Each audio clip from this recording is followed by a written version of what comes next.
Hello, class. Today we will start our reading of chapter 12. A little bit into the chapter in this book. It is on page 125. It is under the subtitle, Still Human. Boink. Let's begin. And you're welcome for allowing you a little bit less reading today. It'll drop you 2.5 pages. So again, we start at Still Human.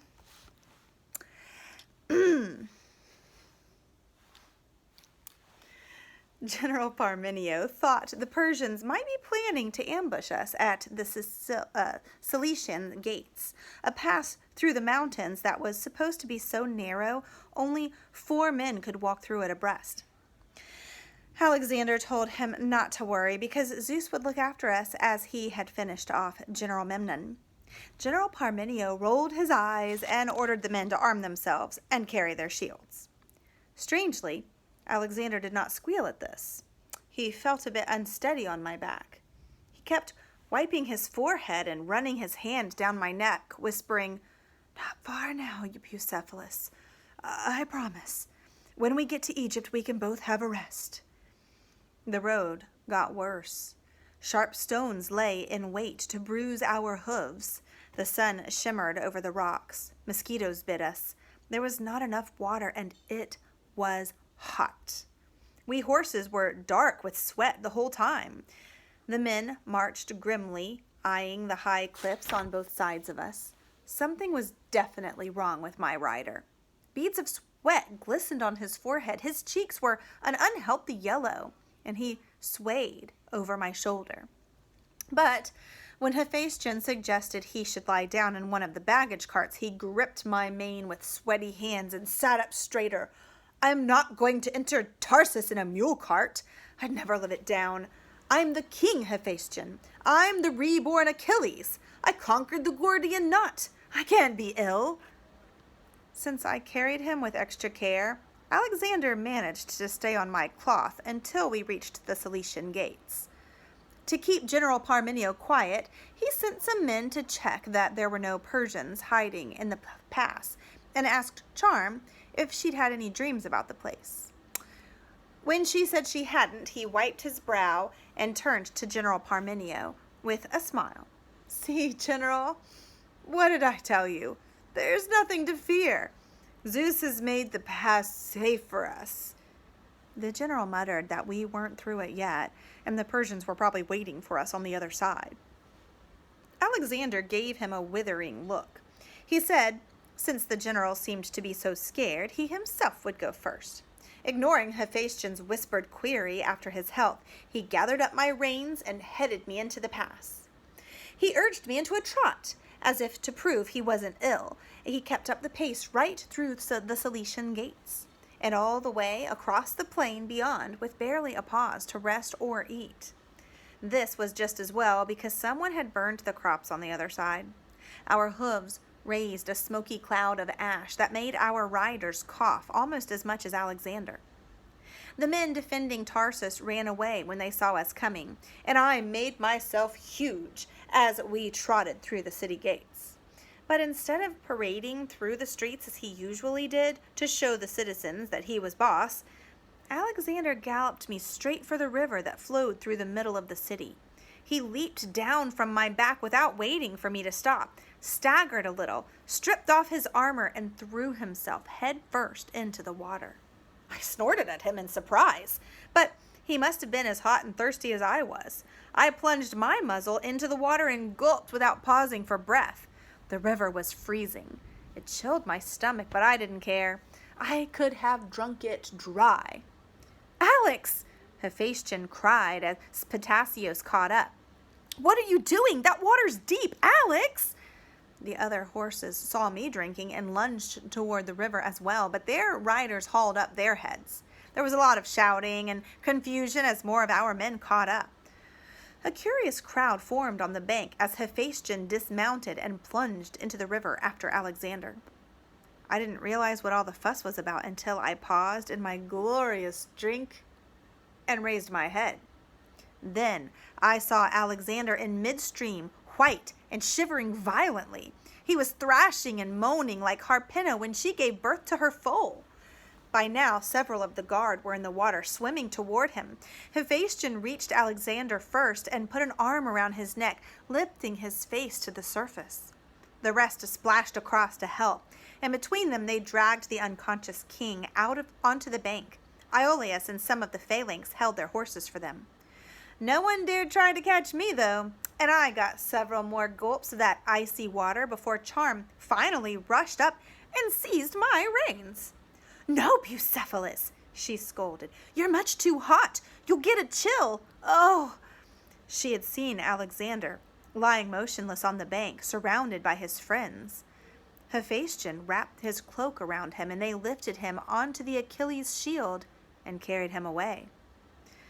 Charm gave a funny little gasp and started to drag me after them, but Iolaus threw the tangle of reins at her and called as he ran after them, "Stay here, groom, and look after the horses. I have to be with the king." I gave Xanthus flat ears, but I had a bellyache from the water, so my heart wasn't in it. Charm sorted out our reins, muttering to herself, "I knew he was ill. Oh, I hope he's all right. That water's so cold. He's such an idiot. Did he think Zeus was going to stop him from drowning? What are we all going to do if he dies?" She bit her lip and stared after Alexander. Tydeus ran up, breathless, closely followed by our other grooms. Everyone was asking questions at once. They all seemed to have forgotten we were hungry and thirsty and badly in need of a roll. "Can't the king swim? Is he sick? Is he going to die?" I could have told him the answers to all those questions. No.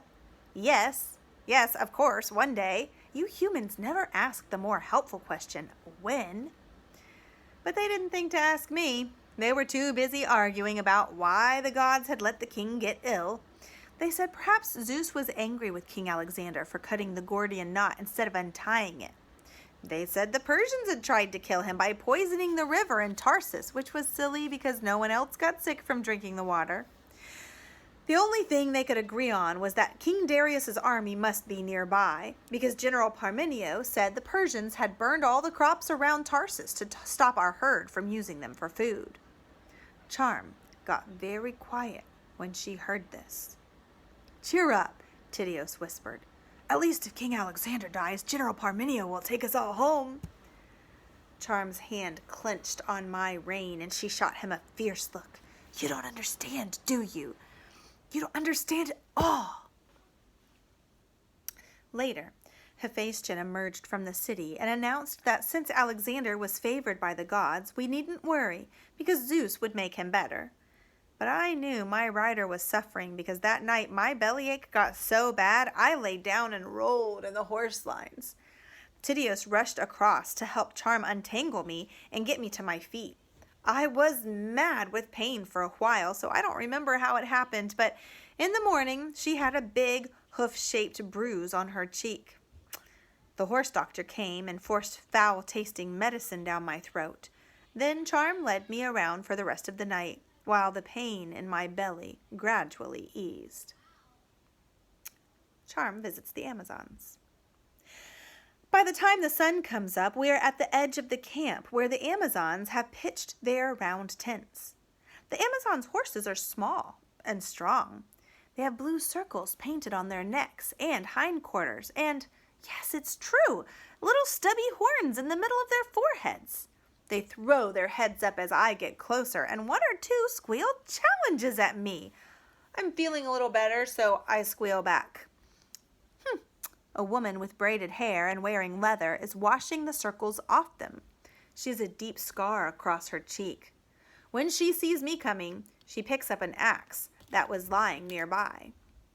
Charm wrenches her gaze from the horses and halts me out of range, very tense. "You're the Amazon leader, aren't you?" she says. The woman inclines her head. She isn't as young as Charm, but she's quite a bit taller than Alexander and as muscular as a man. "I am Queen Penthesilea." I am Queen Penthesilea, yes. Charm bites her lip, eyeing the woman's scar. "I want to join you. she blurts out. I have a horse and a weapon. When are you going home? The Amazon queen frowns and says slowly, as if speaking Greek is difficult for her, This is the first time we have been called from our land since the long war at Troy. When King Alexander cut the Gordian Knot, he opened the way. We must stay and fight for him until he opens the hole in the world again to release us. Her gaze sweeps over Charm, taking in her tangled curls, her dagger, and her grubby tunic. You are one of King Alexander's grooms? Charm nods, biting her lip. My name's Charmea. Please let me join you. I'm a woman. I'm willing to fight. Queen Penthesilea lowers the axe and gives her an amused look. A woman, yes, just about. A fighter? I think not. You've never been in battle, young Charmea, I can tell. Charm's lip trembles. I have. I rode Bucephalus into battle at the river Granicus to save the king's life when the mare he was riding got killed under him. Queen Penthesilea's frown returns. This is King Alexander's famous horse. She puts down her axe and rubs my forehead thoughtfully with her calloused hand. That is when I see her ghost is outside her body rather than inside it like other people's. I give her flat ears and scrabble back in terror, but she takes my rein in her strong hand, unafraid. I try to bite her, but she laughs and knocks my muzzle away with her fist. Even in my weak state, I could have dominated her easily, of course, but her ghost confuses me. He certainly has spirit. And you ride him? Maybe you are more of a fighter than you look, young Charmea. But I think we will be in a lot of trouble if we take King Alexander's horse and his groom away from him. He might try to follow us home. He won't invade your land, Charm says, softly, glancing around to make sure none of the Macedonian sentries are close enough to hear. He doesn't even know where it is, and he hasn't got time. He's taking the army to Egypt so he can ask the oracle about his father. General Parmenio says we've done most of what we can do, liberating Anatolia, and there won't be another battle unless the Persians try to stop us. So you see, King Alexander won't need you, and he won't need his horse either. Penthesilea gives Charm a narrow-eyed look. Maybe. And maybe King Alexander sent you here to test us? Should I tell him we passed the test? No, don't tell him what I said, please. Charm sounds so frightened. The Amazon Queen's expression softens. She lets go of my rein and steps out of range of my teeth. Take the king's horse back, Charmea. I shall not tell. The Persians are going to try to stop Alexander, as I think you know very well. You have yet to see us in battle. You might change your mind about joining us once you do. But when we go home, I will ask if you still want to come with us. It may not be possible to bring the horse. We do not harbor thieves. She looks at me pointedly. Charm bows her head. It doesn't matter about me. I only want Bucephalus to be safe, but I daren't run away with him on my own. Alexander would be furious and would send his guard after us. Also, there's a man hunting us. Oh, you don't want to hear all this. You're right, I could never join you. I'm just too much of a coward. I'm sorry. I shouldn't have come.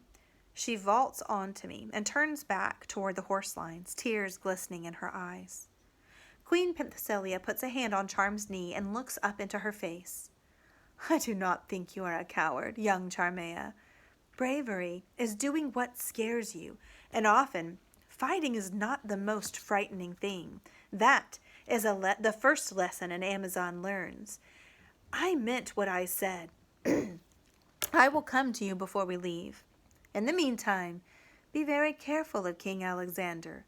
The Gordian Knot is a test of kingship in more ways than one. Unraveling it would have required imagination, skill, and patience, 3 of the qualities a man needs to rule wisely. Alexander cut it with his sword. I do not know what that means for us, But men like Alexander do not have easy lives, nor easy deaths, and neither do those who get too close to them. Which pass? Alexander and his guard remained in the city for 3 whole days, while General Parmenio took part of the army south to find out what the Persians were up to. The camp was gloomily silent. Then, on the 4th morning, the gates opened and a chariot rumbled out, drawn by 2 captured Persian horses. The men at the edge of the camp started cheering, and everyone rushed out of their tent to see what was happening. Charm, who had been sitting on a pile of cloths oiling my bridle, jumped up onto the nearest cart to get a better view.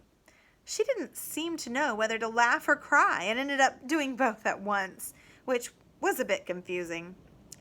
"It's him!" someone shouted. "It's the king!" By now, the camp was so noisy you'd think we had just won a battle. Alexander's chariot drove slowly up and down the lines of tents to let everyone see him, and stopped at the end of our horse line. The grooms hastily brushed off their tunics and tidied up our buckets. Charm fiddled with her mane and retied her scarf.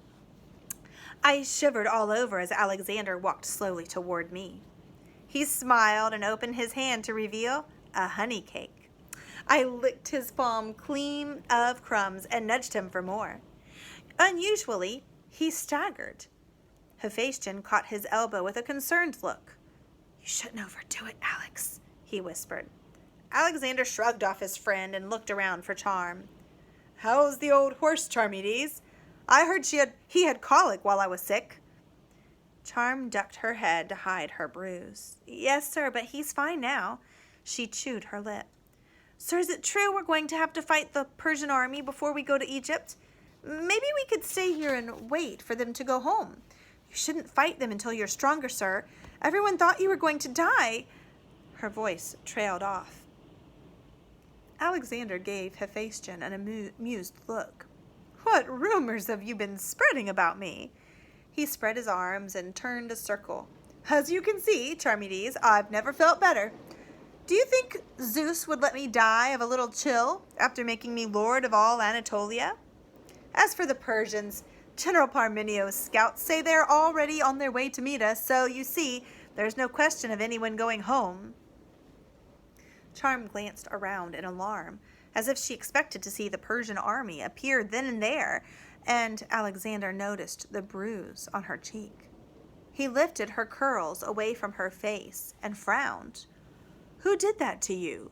My father's old horsemaster hasn't been creeping around here, has he? Because if he has, I'll have him hunted down and punished. I'm getting very tired of him." His tone had turned cold and dangerous. Hephaestion shook his head and tried to steer him back to the chariot, but Alexander stood his ground. "Charmides, I order you to tell me the truth." She flushed. "Bucephalus kicked me, sir, when he was ill."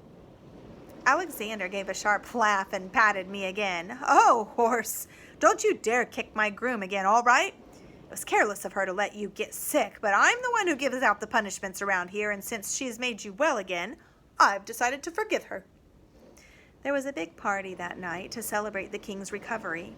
The men feasted and ran races, while Alexander made sacrifices to Asclepius, the god of healing.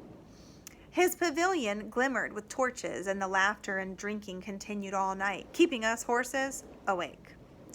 Our grooms got a hold of some of the muleteer's magic drink and spent the night laying bets on which pass the Persian army would come through to meet us. There were only 2 choices, which ended up equal favorites because no one could agree: the Syrian Gates, the Ammonic Gates.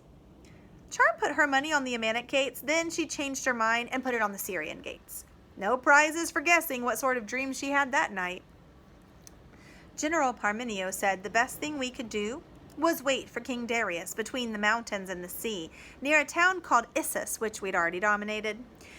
He said the Persian army was bigger than ours, and at Issus we'd have less chance of being outflanked. If we went through one of the passes to meet them, we'd have to fight with the mountains at our back and enemy territory ahead. This would be bad for us, since the towns and villages in the south still supported the Persians and might send King Darius reinforcements. For the first time ever, it looked as if Alexander was going to take General Parmenio's advice. But then Charm slipped away from the horse lines and ran off toward the king's pavilion. When she returned, she wore a determined little smile. Shortly afterward, Alexander announced that only the sick and baggage train would stay camped at Issus. He then marched the rest of us fast down the coast to the Syrian Gates to lie in wait for the Persian army. The plan is to attack them as they come through. They won't be able to make battle formation in the narrow pass, so we'll have the advantage and King Darius will be history. Alexander seems very confident again. Even General Parmenio didn't squeal too much, since the latest reports from his scouts say the Persians did indeed camp on the other side. You should realize that this information is already half a day out of date, though. Only 3 of us know we came here on the strength of a dream. Charm, Alexander, and me. And now you, of course.